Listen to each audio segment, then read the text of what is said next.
再来看台中警方最近接到民众报案哦，民众讲伊接到电话问讲伊的厝敢是要卖，民众认为讲伊的个资放外流了。警方调查嘛抓到一个违法开发房仲系统的嫌犯，这个系统哦有将近2亿笔的个资，户籍得当查。嫌犯嘛已经违反个资法判10个月有期徒。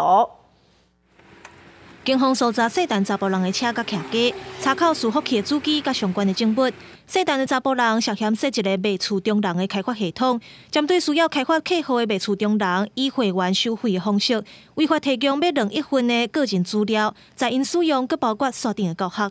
并以会员制度分为日租、月租、永久会员，向会员收取2000至3万元不等的费用，借此谋取不法利益。警方表示，姓陈的嫌犯捌做过物业管理1档月，趁这段期间接触卖厝的中人业者，家己研究设一个网络伺服器，开发这套违法系统，提供详细个人资料。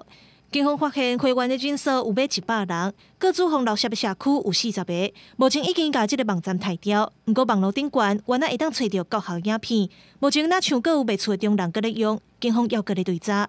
4成到5成左右的房东用这些，在我们的业界能够先拥有对方的个资，就是已经赢到起跑点上。所以你会看到很多8年级电头、9年级电头，他做得很好，是因为他拥有这样的软体，他在开发的部分呢就是无上限。有知影内部的卖厝中人表示，资深的中人会利用企业的人面，趁听无人住的空厝调查成本的方式来开发客户。不过菜鸟要拼紧，佮无人面，都未少人会用违法的系统。警方表示，违反个资法，上当会当判5年以下有期徒刑，佮有100万的罚金。若放漏失个资的民众，嘛会当提起民事诉讼，讨损害赔偿。记者林建生、彭焕群台中报道。